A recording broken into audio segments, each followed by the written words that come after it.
ప్రభునందు ప్రియ సహోదరుడా, మరియ తల్లిలో 4 గుణాలు ఉన్నాయండి. మనలో ఎన్నైనా ఉంటాయి, కానీ మరియ తల్లిలో ఉన్నటువంటి గుణాలు 4. మొట్టమొదటిది ప్రార్థన.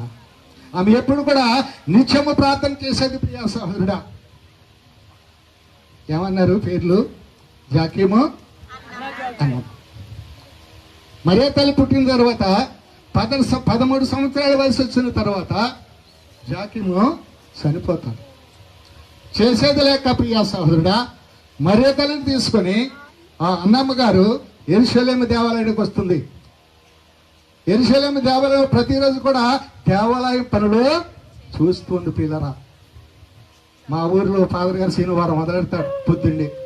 అమ్మ దేవాలయం శుభ్రం చేతాకి రండి, అమ్మ దేవాలయం శుభ్రం చేతాకి రండి, డబ్బులు ఇస్తేనే వస్తామంటారు. ఇదేంటండి దేవాలయం? మీ దేవాలయం సాంలో డబ్బులు ఇస్తామేంటండి? ఇయ్యొచ్చా? నిజమండి. పొద్దు నుంచి మొదలెడతాడు మా సాంలో, దెందులూరులో.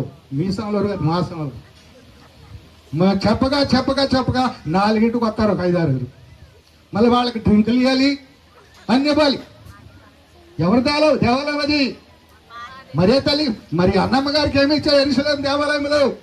చక్కని బిడ్డనిచ్చాడు. పిల్లరా, మీరు అనుకుంటున్నారేమో దేవాలయం శుభ్రం చేస్తే నీ పిల్లల భవిష్యత్తు బాగుంటుంది, నీ కుటుంబంలో శాంతి ఉంటుంది, నీ కుటుంబంలో సమాధానం ఉంటుంది. అంతేగాని ఇదేంటి దేవాలయం కడుగుతానికి వస్తే, దేవాలయం శుభ్రం చేస్తాకొస్తే, ప్రియ సహోదరుడా ఆలోచన చేయి. అందుకనే ప్రియ సహోదరుడు చక్కని మాట.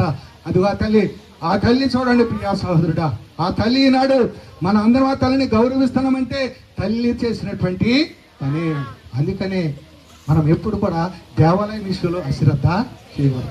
ఈ దేవాలయాన్ని శుభ్రం చేసినందువల్ల మన కుటుంబాలు దీవించబడతాయి. అయితే అన్నమ్మ గారు దేవాలయం పని చేస్తుంటే మరియమ్మ గారు ఏం చేసేది? అమ్మ ఎవరు చెప్తున్నారండి ప్రియులరా, నీకు వందనాలమ్మా. ఆ తల్లి ఒక పక్కన కూర్చొని, ఒక మూలను కూర్చొని ఆమె ప్రార్థన చేసింది. కన్యక గర్భము ధరించి కుమారుని కంటుందని చెప్పినటువంటి మాట ప్రియ సహోదరుడా, ఆమె ఏనాడు కూడా పట్టించుకోలే. అనేక మంది ప్రియ సహోదరుడా యెరూషలేములో ఉన్నవారు, ధనవంతులు, పేదవారు అందరూ కూడా దేవాలయానికి వస్తున్నారా మాట్లాడుతున్నారు. మీరు అనుకుంటున్నారు, అమ్మో యేసుప్రభు నా గర్భాన్ని పుడితే బాగుండు, యేసుప్రభు నా గర్భాన్ని పుడితే బాగుండని అనుకున్నారు. కానీ ప్రియ సహోదరుడా ఎవరు కూడా ఎన్నిక చేయబడలే. అదిగో ఆమె ప్రార్థన చేస్తుంది. యాకోబు పత్రిక 5:16 ఉందండి ప్రియుల ఒక మాట. నీతిమంతుని యొక్క ప్రార్థన శక్తివంతమైంది. చూడు ఒకసారి అమ్మ, ఇక్కడ ఎవరు త్వరగా చదువుతున్నారు, చదువమ్మా. అదిగో నీతిమంతుని యొక్క ప్రార్థన ఎంత శక్తివంతమైంది చూడండి ప్రియులారా.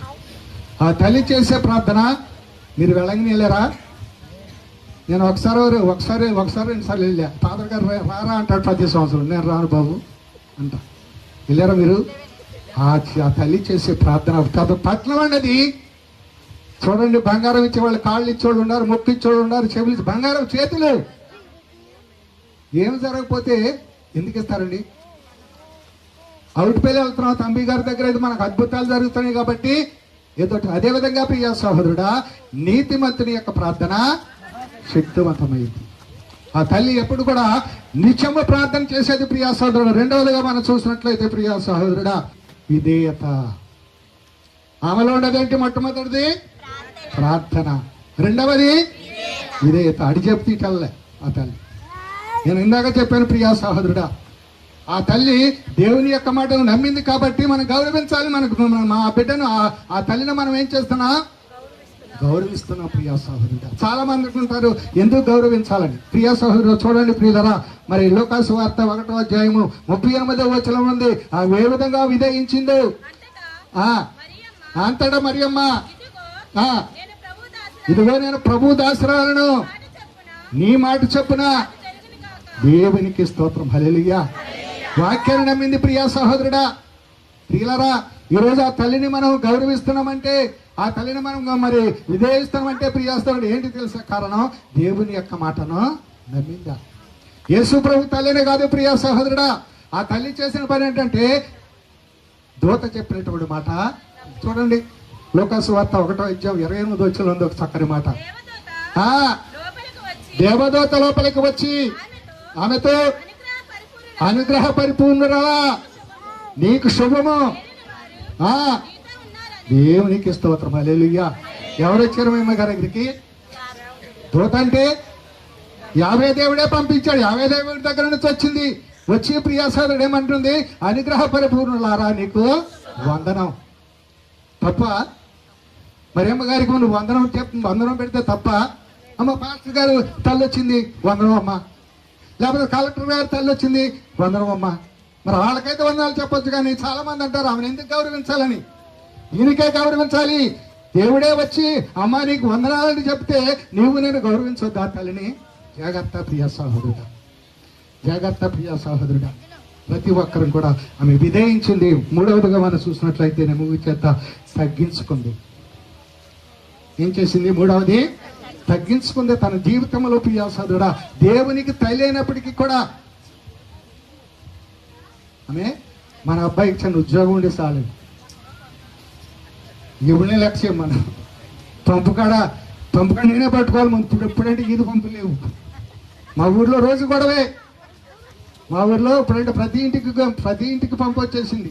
కానీ ఇదివరకు అక్కడ ఈదులో పంపు ఉంటే మా అబ్బాయి అంటే ఏంటంటే వాళ్ళ అబ్బాయి ఉద్యోగం చేస్తారంటే ఆమె గ్రేటు, లేకపోతే మా అబ్బాయి సాలోరని మన గ్రేట్. కానీ ప్రియా సోదరుడా ఆ తల్లి ఏం చేసింది? దేవునికి తల్లినప్పుడు కూడా ఆమె తగ్గించుకుంది. చూడు లోకాసు వార్త 1:39-40. ఇంకోటి చెప్పి ముగించారు.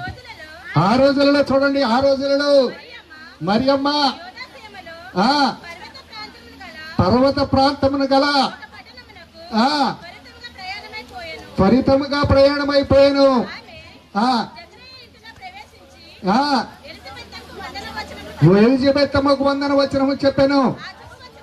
ఆ శుభవచనములు ఆ శుభవచనములు ఎలిజబెతుకు చెవిని పడగని ఆ ఆమె గర్భమందుల శిశువు ఆ గంతులు వేసెను. దేవునికి స్తోత్రం. హల్లెలూయా.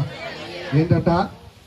ఎక్కడికి వెళ్ళింది ఆమె చుట్టము ఎలిజబెత్ అమ్మ దగ్గరికి వెళ్ళింది. పక్కన ఉన్నటువంటి తోడుకోళ్ళ గర్భవతి అయితే కనీసం సాయం చేసేటటువంటి బుద్ధి మనలో లేదు. ఉందా? దాని ఇంటికి వెళ్ళటం ఏంటంటమ్మా, దాంతో మాట్లాడతాం. కానీ చుట్టమ్మకి ఎలిజబెత్ అమ్మ దూత చెప్పింది, ఈ చుట్టమ్మకి ఎలిజబెత్ అమ్మ గర్భము ధరించింది 6వ మాసం. ఇప్పుడంటే ప్రియా సదుడా గుడికాడ నుంచి నేను ఇక్కడ రాలేకపోయి ఆవిడ బండికి ఇచ్చుకోవాలమంట. మా ఆవిడ అసలు నడవలేదు, అట్ట నడిచి వచ్చింది. కానీ ప్రియా సహోదరుడా అప్పుడు బళ్ళు లేవండి, విమానాలు లేవు, కారులు లేవు, ఏమీ లేవు. ప్రియా సహోదరుడా ఖాళీ నడకన కొన్ని వందల మైళ్ళు నడిచి వెళ్ళింది. ఎప్పుడైతే ఎలిజబెత్ అమ్మ యొక్క గృహంలో అడుగు పెట్టిందో ఆమె గర్భంలో ఉన్న శిశువు అడుగు పెట్టిందంటే ఏమైంది? ప్రియ సహోదరులారా ప్రతి ఒక్కరు కూడా ఆత్మ పరిశీలన చేసుకోవాలి. మూడవది ఏంటి? తగ్గించుకుంది. 4వది సహాయం చేసింది. తెలుసుగా, ఒకవేళ మనం వివాహానికి పెళ్లి విందుకు వెళ్ళామనుకోండి, మనం ఏం చెప్తాం? పెళ్లి ఏం చూడం, ముందు ఏం చేయాలి? కానీ ప్రియా సహోదరులు అందరూ తిని వెళ్ళిపోతున్నారండి. అలా చూడండి, మరియతలలో ఉన్నటువంటి ఆ మంచి గుణం చూడండి ప్రియా సహోదరులు, సహాయం చేసే గుణం. ఎలిజబెత్ అమ్మ దగ్గరకు వెళ్ళింది, సహాయం చేసింది. కానాపల్లిలో సహాయం చేసింది. మరి నీవు నేను చేస్తున్నావు సహాయం?